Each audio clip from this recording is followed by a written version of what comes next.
It's that time of the year where scores of people, especially in the townships, are cashing out on their stokvel savings. The culture of stokvels has continued to grow in leaps and bounds and has also helped instill a culture of saving in communities. To help us understand the importance of stokvels for the economy, I'm now joined by Chairperson of the National Stokvel Association of South Africa, Andrew Lukhele, and from Township Entrepreneur Developer Bulelani Balabala. Gentlemen, a very good afternoon. Good morning to you both. Thank you for coming and talking to us, Andrew, in studio, as I also welcome Bulelani Balabala on the Zoom connection.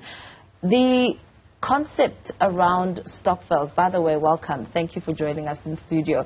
Okay. It's become a typical feature of township life, where stokvels, groups of people come together for different functions. But the roots of the stokvel concept are not new. They date back to pre-colonial times in African communities. Talk to us about the history. Yeah, the history of stokvels can be traced in the 1880s in the Eastern Cape, during the era of the British settlers who were involved in what was called the stock fairs, which were cattle auctions. So there was an interface with the local black farmers at the time, which attracted the concept to self-help each other using the stock fair element that was introduced by the British settlers.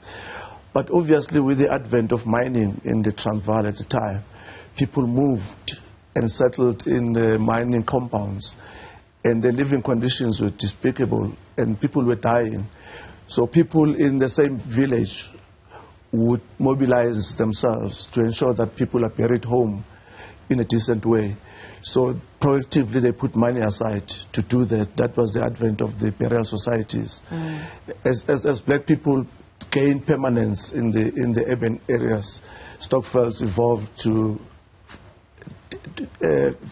do certain things, and we know different types of stokvels today because of the evolution of the concept.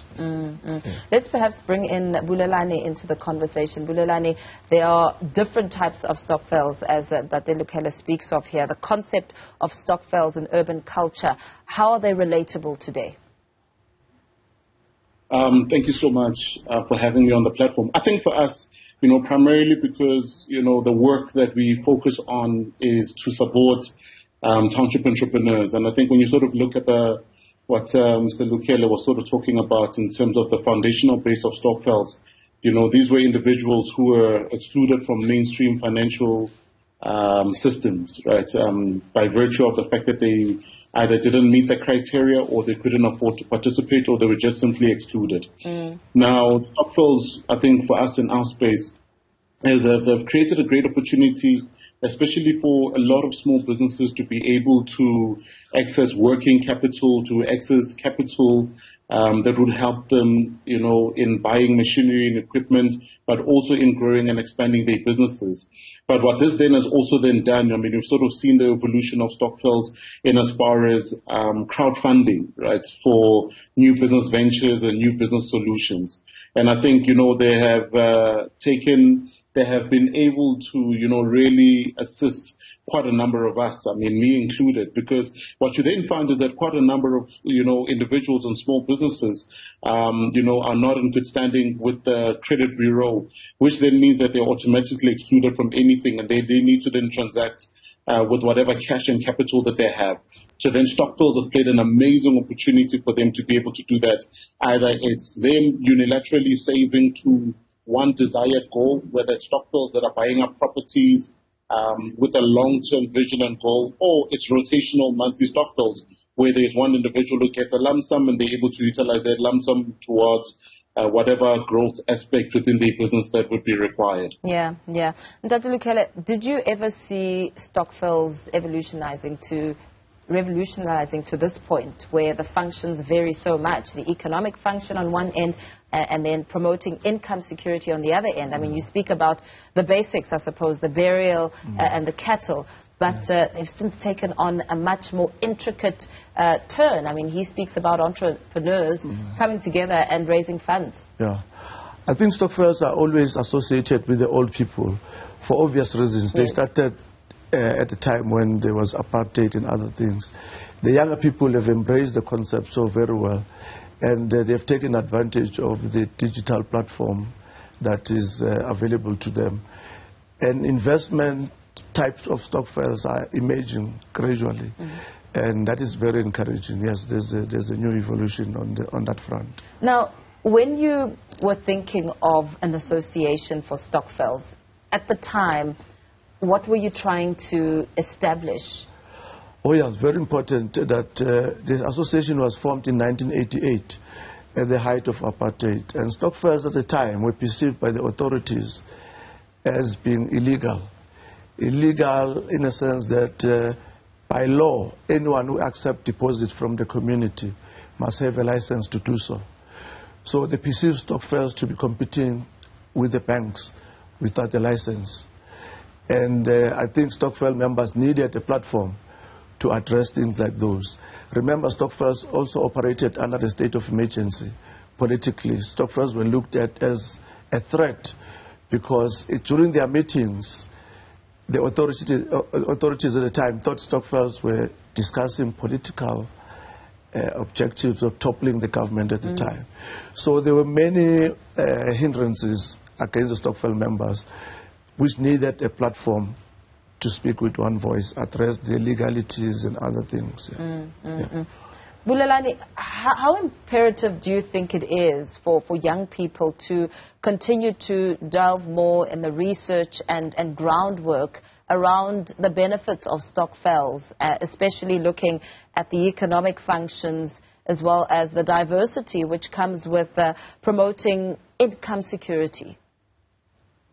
I think there's one thing that you said in your opening of the many beautiful things that stood out for me, which was the fact that stokvels also then, promote a culture of saving and education, which is very imperative and very important. I mean, I think you sort of look at our communities where quite a large number of us, you might be the first in your family to live in certain areas, the first in your family to earn certain amounts.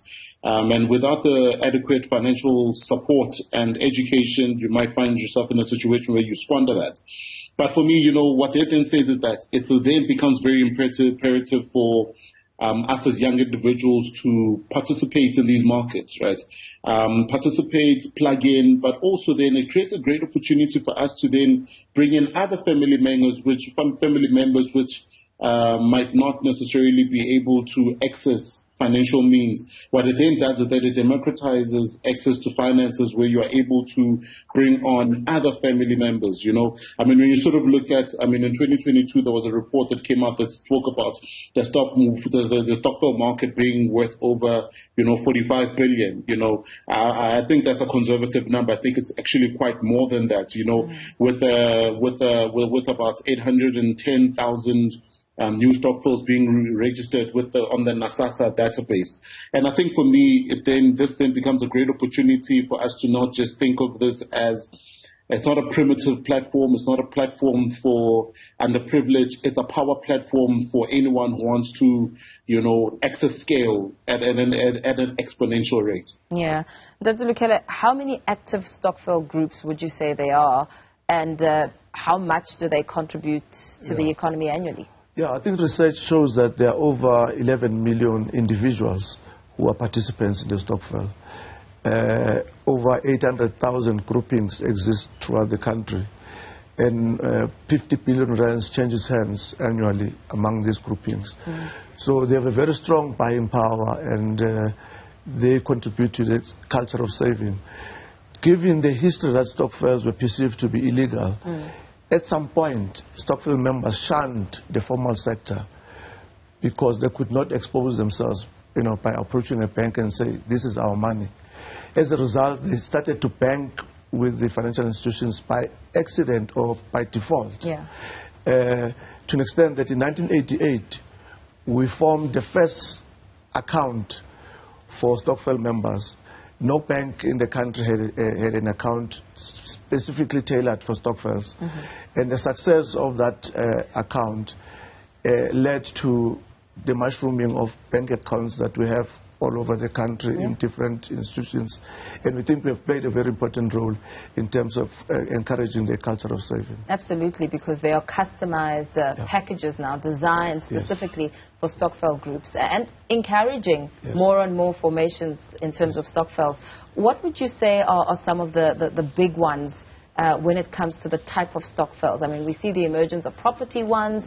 I mean, I've even heard of a Stokvel for perfumes, where young women are coming together, can't afford a certain perfume, so they're just, you know, rotating. What are the big ones that you're seeing? Look, the taxi industry is very, very popular. And people don't know that some of the taxi guys are members of Stokvels.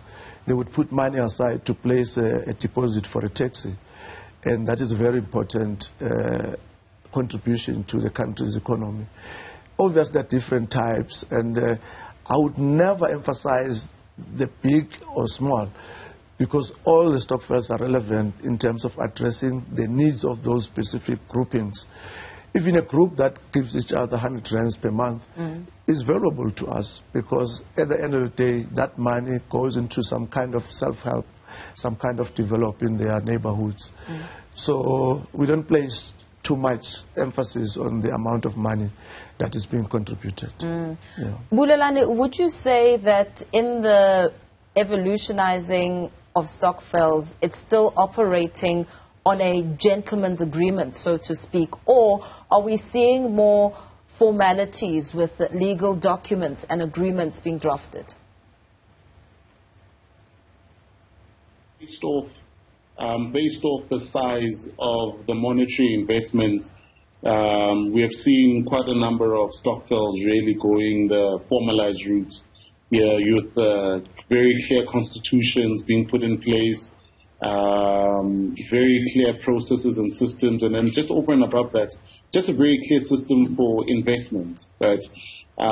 Because then you know what it then creates to a degree, especially when you've got quite a large number of individuals, or the Stokvel in itself is a crowdfunding-based Stokvel where you've got 1,000 individuals contributing 100 rand towards one singular goal. Systemizing then makes it easier for you to be able to then measure out what percentage payouts are required for which individuals, and also to then manage the membership of this actual Stokvel, and to keep people accountable as well to what they've committed to.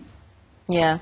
And very lastly, perhaps, Lukhele, why would you encourage young people especially to really start thinking and growing the type of Stokvels in empowering themselves?